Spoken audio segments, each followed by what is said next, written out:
Hi, friends. Oh, hey, man. Thanks for hanging out. I'm not a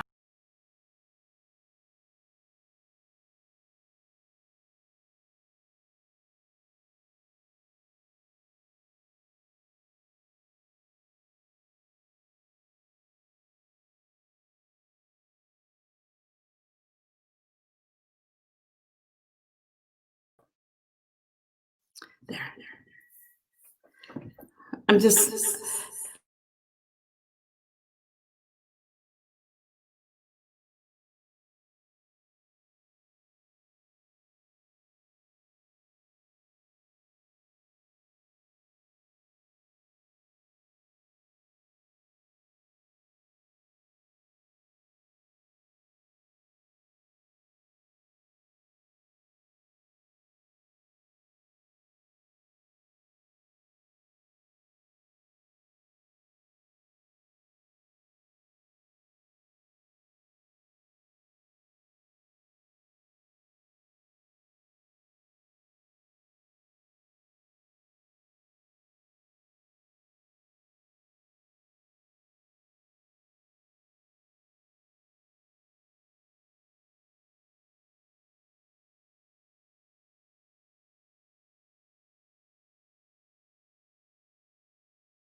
okay. Can you guys hear me?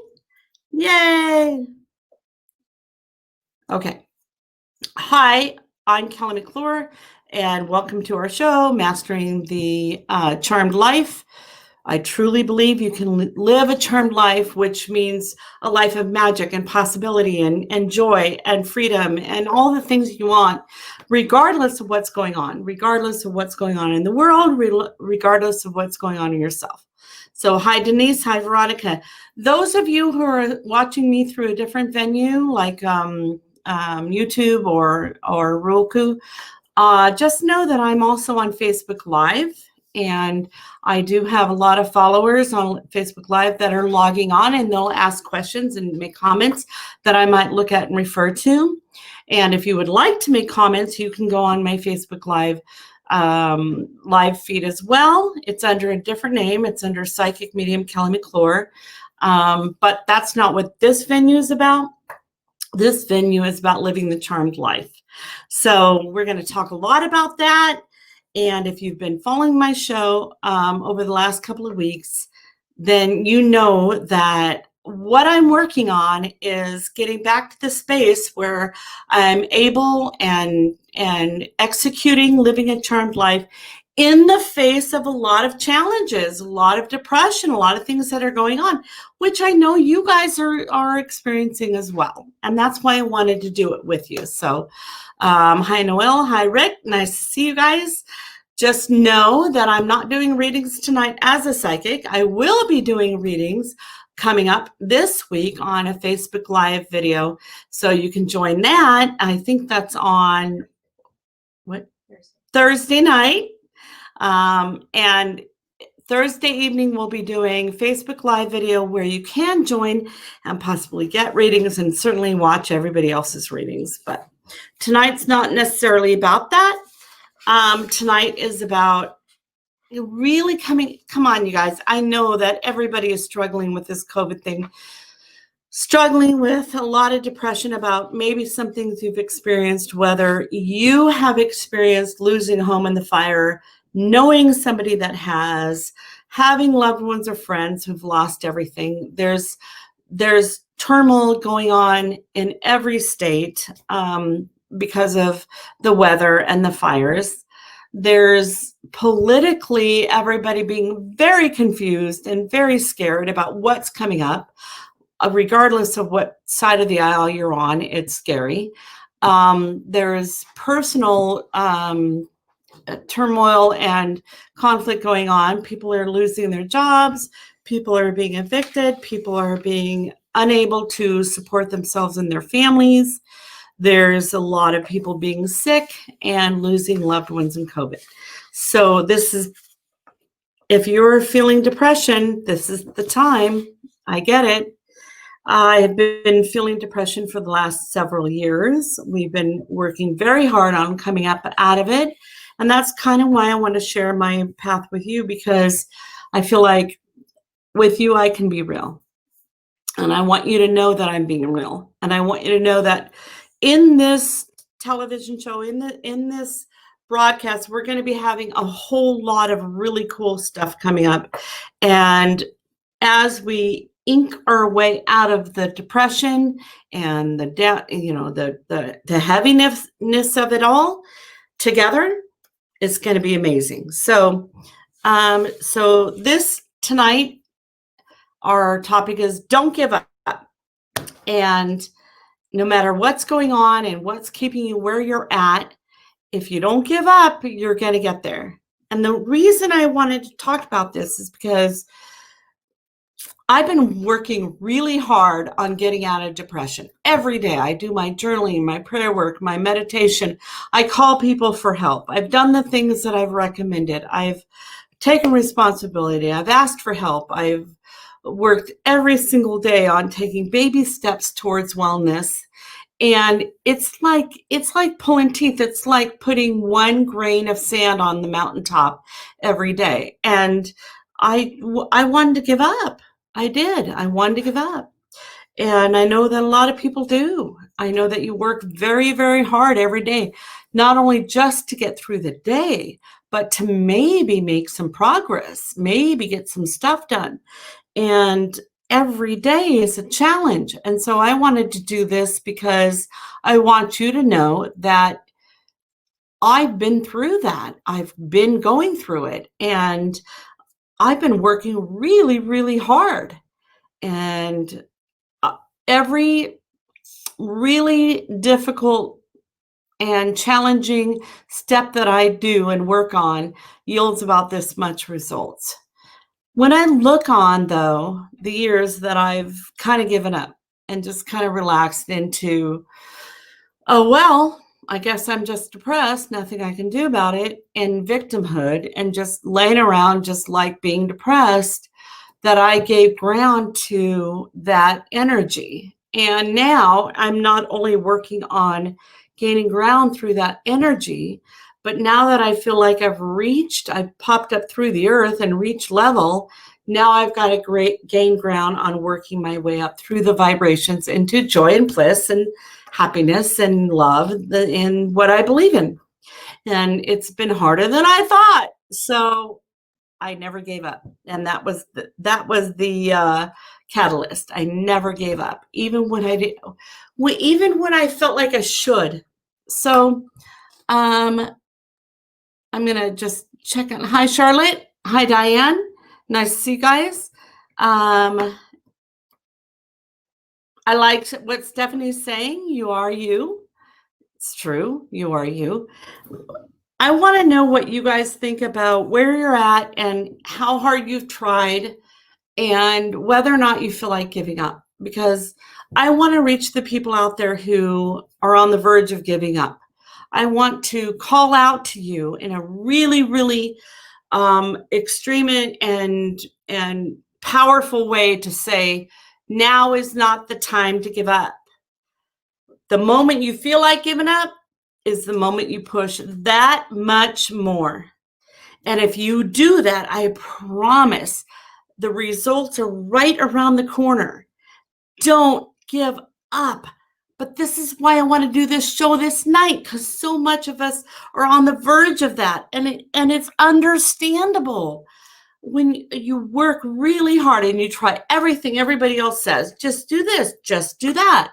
Believe me, if you've been in serious depression, like clinical depression, like your whole body is down and vibrating low and your mind is hopeless and you've given up on everything, when you're in that kind of depression, getting out of it is really, really difficult. So for you to take all of the steps that people are suggesting, one little day at a time, call someone, take responsibility. Like I've even said, take responsibility, ask for help. right? So you ask for help, then people come along and they go, oh, just do this, just do that. You try it and try it and try it and try it, and you're still feeling depressed. I get it. And you're about to give up. Now, I know that this venue is not necessarily about my work as a medium, but I am a medium, and you can find out a lot about that work through my other venues. Go to my Facebook page, Psychic Medium Kelly McClure, or my website, kellymcclurepsychicmedium.com. And I have spoken to people in spirit who gave up, who, decided that their life wasn't worth it, worth the struggle. And they all come back, not all of them, but most of them come back and say, you know what, it wasn't worth it. Suicide doesn't work. We can't get out of this. There's no easy way out. So the only option is then to climb our way out. So let me give you a little bit of a scenario. When I was in my most deepest state, back probably in my mid-30s, I imagined myself literally at the bottom of a well. I've tried everything. No one will help me. No one will rescue me. No one will pull me out. No one is willing to give me the answers that I want to hear. And I literally imagined myself at the bottom of a well, and it was dank and dark and sticky and muddy. And I realized there's no rescue, y'all. There's no rescue. And that really depressed me. And it brought me to a place of surrender. So when I say don't give up, it's not the same thing as surrender. Not giving up is letting go of hope, letting go of answers, letting go of a possibility. Surrender is admitting that you don't have the answers. You don't know how to get out of it. But it's not saying there isn't an answer. Somebody knows. Higher truth knows. Elevation knows. Spirit knows. Somebody knows. So when I was at the bottom of this well, like mucking around in my mind's vision of the metaphor where I was, because honestly, you guys, at that time, I was getting ready to seriously give up, like really believe there was no option for me on earth. And I heard a little voice, and it said, do you really believe that God, whatever you imagine that to be, whatever in your mind's eye God is, to me, it's a higher elevation of spirit, even my own, a higher self. Some people imagine it to be the man with the beard on the cloud. Some people just say, okay, well, it's just universal force, or it's higher consciousness, or whatever. If you believe there's something higher than you and greater than you who loves you, who imagines that you can do more, if you can imagine there's something greater than yourself, than the self of you that's at the bottom of the well, even if it's your higher self, even if it's just you, but a higher consciousness of self, a happier self. If you can imagine that much, there is something else in you.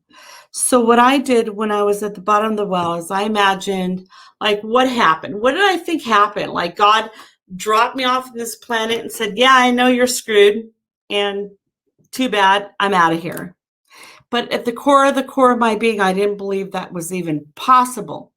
So I thought, okay, if that's not possible, that means there might be a higher self, there might be a higher consciousness, and that can help me out of this, because clearly I can't do it myself. And what would it say? And I heard, just go to the edge of the well, like literally the edge of the well where the walls were. And I crawled myself through, in my mind's eye, through the mud to the wall. And I felt a rung, like one little metal rung. And I grabbed onto it. Now I heard, just reach up for the next rung. And I grabbed onto it.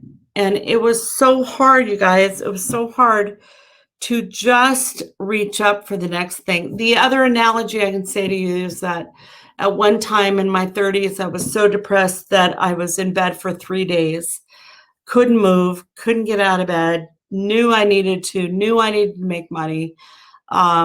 Couldn't. I couldn't move. I was literally paralyzed by fear and depression. And I prayed to whatever. I don't care what you want to pray to. I mean, I don't care if you're an atheist or agnostic. To be humble about the fact that there might be a collective consciousness greater than ourselves is powerful. And at that moment, I just prayed, what do I do? And I heard a little voice say, just pull back the covers and I'll do the rest. So I did. And I'm laying there going like, what now? And I heard, just slide your foot to the ground and I'll do the rest. So I slid my foot. Just slide your next foot to the ground. I'll do the rest. Then I heard, just stand up and I'll do. Next thing I knew, I was in the shower, taking a shower, drying myself off, and getting dressed. And my brain started to shift. So there's a spiritual principle that says we cannot think our way into healthy living. We have to live our way into healthy thinking. And it takes one tiny step at a time. And this is what I mean by don't give up. It's not that someone's going to come and rescue and pull you out of the depths of hell.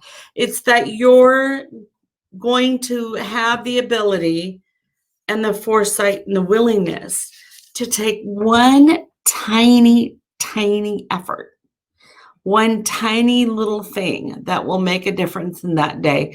And if all you do is one a day and it takes a whole year, well, then that's what it takes. But don't give up. A couple of weeks ago, I wanted to give up. As some of you know, I've been in a huge depression. It's been going on 3 years. It's been getting worse and worse and worse. And a few weeks ago, I decided to change my environment, go stay at my niece's house. And we started working on a couple of things like maybe changing our food a little bit, or praying a little bit together in the morning, or, going to support groups online, stuff like that. And I remember reading in one of my books, one of my positive thinking books, it said enthusiasm for the day, and I thought, well, truth is, I don't feel enthusiastic about today. I just don't. And I can't pretend that I do. And I just admitted that. And I just was like, okay, I hope that I can have enthusiasm again, but today I don't feel it. The next morning I woke up and I was due to film a cooking show, which you guys will see in a couple of weeks. And by God, I had some enthusiasm. I felt like, well, this is going to be kind of fun. And that was the lift. That was the moment I realized, do you know what? I went from having hope to maybe some enthusiasm. So there's a really cool emotional chart online. One of the resources of it is Abraham Hicks. They call it the emotional guidance system. If you Google that, you're going to see that there is a chart of emotional uplifting that is kind of cool. It's kind of it makes sense. So you go from fear to love, but you go through all of these uplifting. If you don't give up, no matter what, I think what happens is that we think we work really hard. I've taken all these steps. I'm exhausted. And I just want to be better tomorrow. And then tomorrow you feel where you left off. You don't necessarily feel better, but you feel where you left off. But what you don't realize is that during the day, you actually gain ground. So the next day you go, okay, I'm still here, but I'm going to work really hard, and then you're here. And then next morning you wake up where you left off. When we sleep, we pause our progress, either way, downward and upward, we pause it. And our brain can process stuff, and we wake up at least where we left off. So we have the option each day to gain a little ground if we continue to work on it and not give up, y'all. Don't give up. So also know that I'm going to check in with my live viewers. Some of you aren't live, but just know I'm not talking to myself. I'm looking in. So Kate says, hello, I'm in New York. She has a 4-year-old, 7-month-old, trying to keep positive and not slip into a spiral. That's really hard. I get it. It's a struggle to keep up, especially when you're surrounded with panic, negativity, and anger, which really all of us are right now in our state. How do you keep pushing on?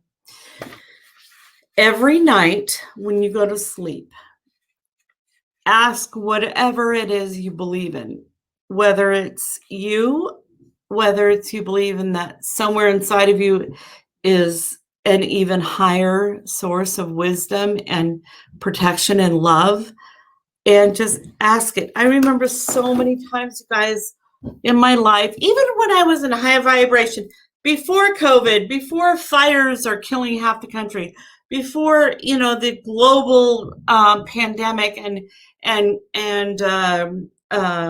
conflict that we see now in our lives. The time it was going pretty cool, but I was in a different country. I was in a completely different country, and I, did not know where my next meal was coming from. My next place of living kind of lived out of a suitcase for like a year. I didn't know where I was going next. How did I keep pushing on? Because I was in a high vibration, I just knew. I knew that my next meal would be there. I did not go one day without a warm bed, hot meal, and friendship. Not one day. And I was living out of a suitcase.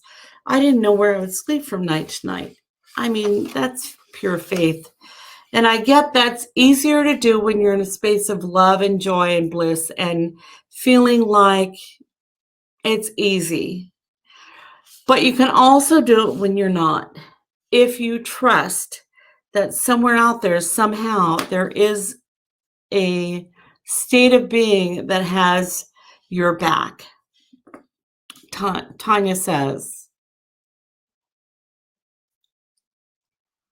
Oh, thank you, Tanya, for can we mark Denise's as well? Mm-hmm. She goes, it is a struggle and stay positive. I'm in a remission from cancer now 4 years later, and now getting tested of cervical cancer. So Tanya, thank you for staying positive. You already beat it once. If you can have in your mind, no problem. You can beat it again. And we're all sending you love and light. And let's just send love and light to those cells of the body that are experiencing what people are diagnosing as cancer. Denise, when I sleep, I have really bad dreams a lot of the time, wishing there was a way to stop those dreams, overthink and stress during the day. Would it be nice to get a break at night? Well, Denise, don't you see the connection? You stress during the day, and therefore your consciousness acts up at night. It's your consciousness.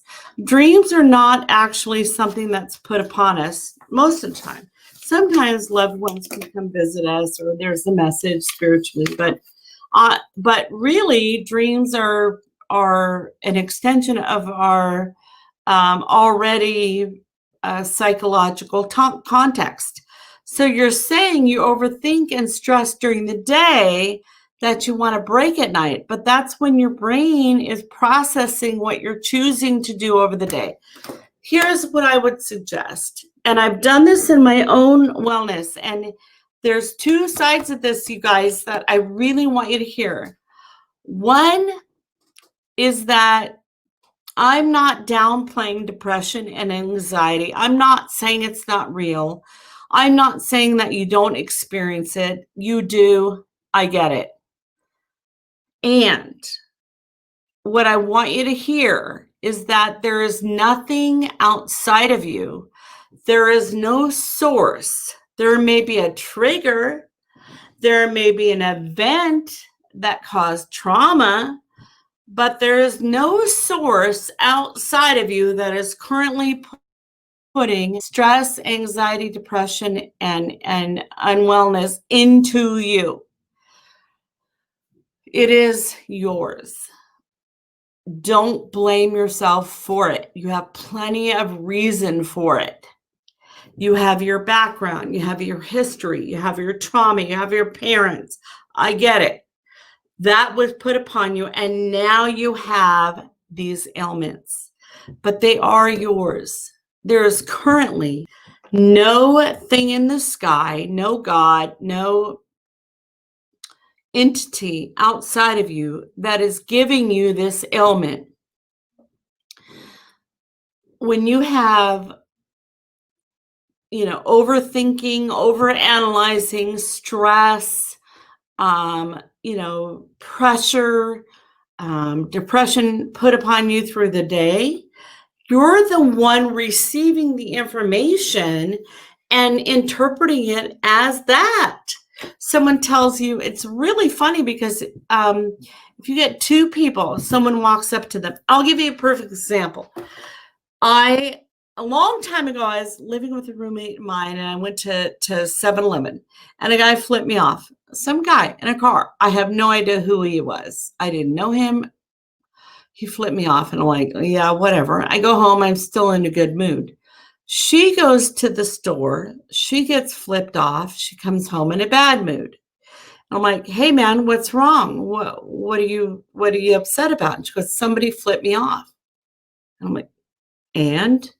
She goes, who are they to flip me off? Blah, blah, blah. She got wrapped up in it. And I said, yeah, yesterday somebody flipped me off too, but you don't have to get wrapped up in it.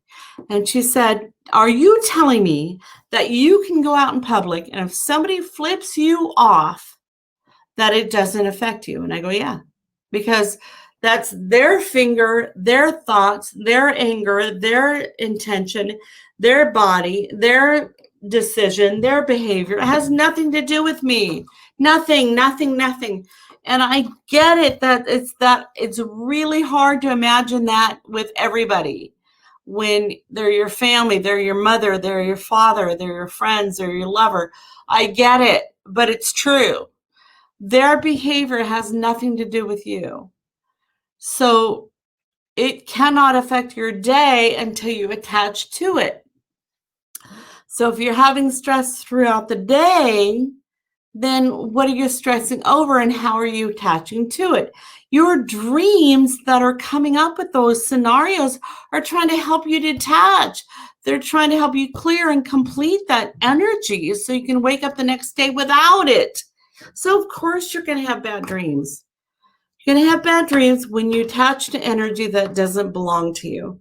And when you attach to energy that cannot affect you unless you let it, then you will have bad dreams. You'll have bad dreams when you have guilt or remorse of something that you haven't taken responsibility for. You have bad dreams when you have fear that somebody can hurt you or attack you or harm you in a way that isn't true. There's very little truth to attack. I won't say who, but I have a person in my life who's scared every night when she locks her door that someone's going to break in. This has been going on for years. So think about it. Let's say she did have a break-in 8 years ago. 8 years. One break-in. And it's been 8 years. 365 days times 8. Whatever that is. Don't ask me to do math. She had one in 365 times 8, and she's still scared. To me, that would be like the odds are in the realm of safety, not fear, right? But we hold on to these things and we have to let them go to get out of this depression. Okay. I'm going to put Debbie, but I want you to, it's the end of her message. Okay. This morning. She just needs some love. All right. So let's talk to Debbie. Okay. Hi from Canada. Bless you. She can go back to episode 1 and watch. Okay. So Debbie asked why the depression. I talked about that in episodes 1 and 2 and probably 3. COVID's only a part of it. It only expands my concern for the planet, but it's not my personal depression. And the cause and cure for depression are different. The cure, I believe, is, I know a lot of people go to doctors for cures, but I believe that it has to relate to healing. And you feel like giving up. Okay, here's where we want to go, Debbie. And you are the reason I'm here tonight. You're the reason I did this show. You have no family. You feel like you have no close ones to help you. I want to cry right now because the truth is, Debbie, I have tons of family and tons of friends, and I still feel alone. I feel alone because the depression that I've been going through is so deep and so outside of my character.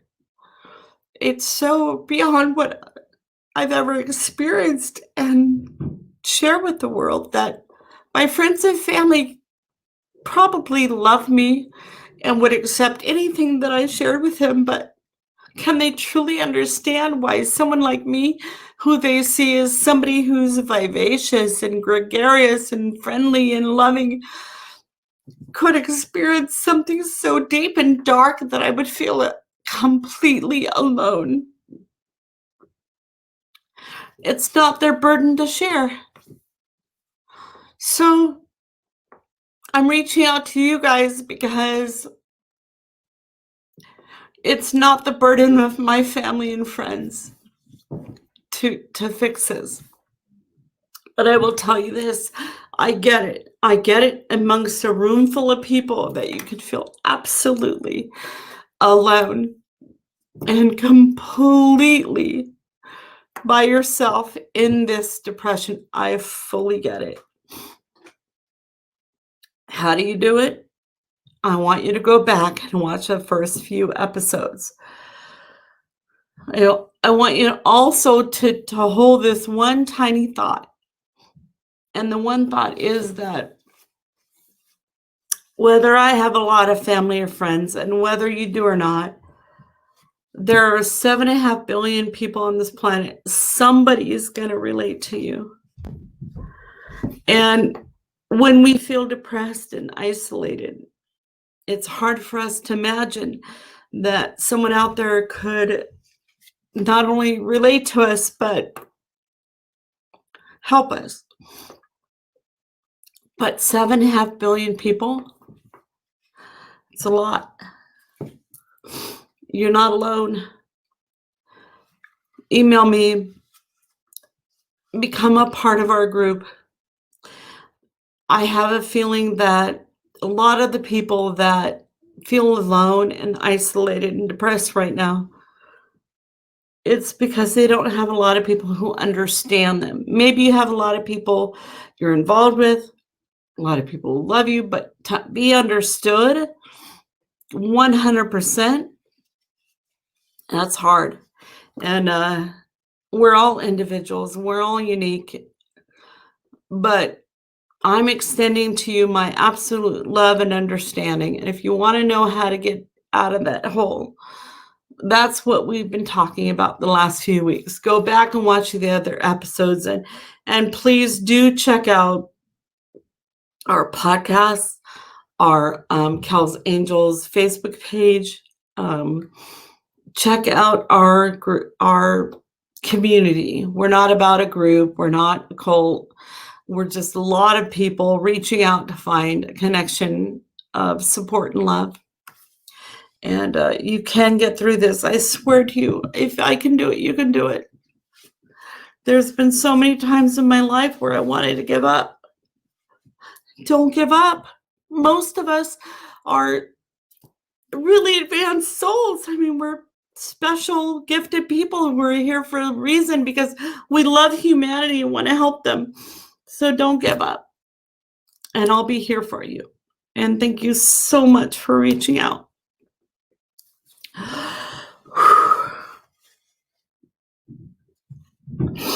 Tanya, can we put hers up?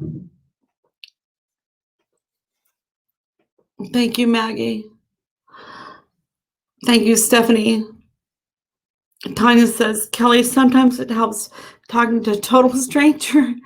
It does, because they have no investment in judging you. Tanya says, if anyone wants to talk, you can message her. Thank you, Tanya, so much for being just an open arms of support and love. That's amazing. I love you too, Angie. My friend Angie just messaged me, so I'm happy to hear she's watching. I love you too. Dana, thank you too. So, listen, this is nitty gritty and it is real. And these first few episodes of our show, I did want to be real with you guys, and I did want to, come out of this together and reach out to the people who feel hopeless and helpless and like they're alone. Because I'm surrounded by people who love me, families and friends, and still sometimes feel completely alone. And all of my friends and family tell me to reach out to them, and sometimes I just can't. And I just need to let you guys know that I get that feeling. I get it. I understand. And if you're feeling that way and you're feeling like you're completely alone and have no one to reach out for, even though other people are telling you, I get it. So let's do it together and let's be a support for each other. And that's why I wanted to do it raw and real and in front of you as I go along. When I first started this journey with you guys, I was at pretty much the lowest depths, like here. And like, if this is wellness and bliss and joy, I'm like about right here.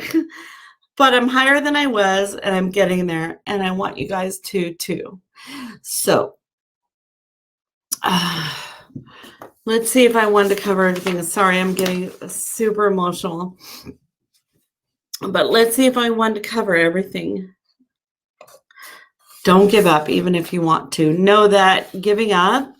Now, I know this particular show is not about me being a psychic medium, but I am. And there's many venues you can join to learn more about that. But one of the spirits that I connected with told me suicide doesn't work. He gave up. He committed suicide. He woke up still depressed. His life was gone. His family was gone. His problems were gone. He was still depressed. And that's when I realized this is a really great opportunity on earth to do what we came here to do. So if you give up to that level, then go away. You have to do it eventually. And the best way to do it is to really be honest with yourself and be really aware of your feelings. I had a brilliant counselor tell me, feelings aren't right or wrong. They're just feelings. They just are. They're real and they exist. They're not right or wrong. So don't judge them. Just process them. Be humble and ask yourself, how can I get help? I don't have all the answers. I don't have all of the answers. If you're logged on to find answers through me, know that that's my answer. I don't have them all. We can all get help. And it doesn't do any good unless we accept the help and work through the help. And you can get through all the help you need through connections with others. The other thing is being persistent and never giving up. So let me tell you one last story, and then I'm going to let you guys go. I used to belong to a church that we had Wednesday night service, and I used to do like sermons. And so did a friend of mine, and we changed off. And she did this beautiful sermon one night that I'll never forget. And I didn't do it, she did it. And it was about the difference between persistence and asking for help, surrender. So I'll talk about those two principles. Discipline. And she saw these news shows on the television. They were real. They were news stories about two different animals, the elephant and the bear. And the elephant, I'll say first, because when you do know what to do, even if you're depressed, even if you have an idea or inkling or somebody gave you a good suggestion about what to do, if you do it with everything you have, if you persist in doing that with all you've got, that's the story of the elephant. So there was this news story about a little elephant who was born with crooked legs. His front knees were bent. And he walked and walked and walked, but he walked on his knees and he couldn't quite keep up with the herd. But this little elephant knew that if he didn't persist in trying to straighten his legs out, he would die, because eventually the herd would move on. And the documentary showed the herd moving on. And then the little baby elephant called out, and mommy came back, and the little baby elephant tried and tried and tried for 3 days to walk and walk and walk. And all of a sudden one day his legs straightened out, because laws of physics say form follows function. So the more you do, the more you get. So his legs straightened out and he was able to keep up the herd. Now he knew what to do, and he persisted with everything he had, because he knew he would die if he didn't. The story of the bear was also a true news story about a bear who fell under a bridge. And he was on this platform under a bridge in some town, I don't know, but it was a beautiful background. So I'm imagining up north where I want to live. And this bear couldn't get off the bridge because he was on a platform way too high to jump or climb or whatever. And he didn't know what to do. He couldn't get off the bridge. So what did the bear do? He laid down and slept. He took a nap. And while he was sleeping, the authorities came and they figured out that they're going to put a net under the platform where the bear was. And when he woke up, they would dart him as he was walking toward the edge so that he would fall into the net. And he fell into the net asleep, and they lowered the net to the ground and waited for him to wake up. And when he woke up, he just walked off the net. So when you don't know what to do, take a nap. Rest, relax, and let the universe work on your behalf. If you know what to do, never give up. Do it with all your persistence. If you don't know what to do, never give up. Take a nap and let the universe work on your behalf. Can I read Kate's question? Pardon? Can you address Kate's question? Yeah. Okay, so we have a question from Kate. Is there something someone on the outside that can say or do to help with suspected depression of a loved one? Someone who you see as symptoms but doesn't seem to recognize. Kate, here's what I would do. Instead of trying to fix them, reach out to support groups for you. They have Al-Anon. Depression is a family problem, not just an individual problem. So reach out to groups that can help you support them. You can't fix them. You can't make them go to therapy, but there are ways to approach their illness that most supports you and makes you well and still might give guidance to them. The saddest thing that I ever want to say to anybody is, you know what? You can't fix them. I have a sister who's struggling. A sister who died, a brother who's struggling. My mom died. She never would listen to a word I said. I have so many family members who I felt like, if they would just listen to me, I could help them. you got to take care of you. You got to take care of your emotional state about them. If you're sad about what they're going through, process sadness. Get into a group that, like Al-Anon, that is about the family members of depressed people or things that are going on with them. You can't fix them. They're on their own journey. And here's one of the most beautiful things I ever heard a spiritual person say is, your loved ones got the same God you do. There is no grandchildren. God has no grandchildren. So you are not in charge of their journey. God is, or universe is, or whatever you believe in. They are in charge of their journey. And if you give them the credit and the mindset that they have everything within them to overcome this challenge, it's really ego-y to think that we are better off than them and that we have the power more than they. They have all the power. So let go of ego. Just say, okay, they're on their journey. I'm going to send love and light. I'm here when they need them. I'm here to offer, love and advice, but they have their journey and they have everything within them to learn their journey just like you. You're equals here. You're not better than them trying to save them.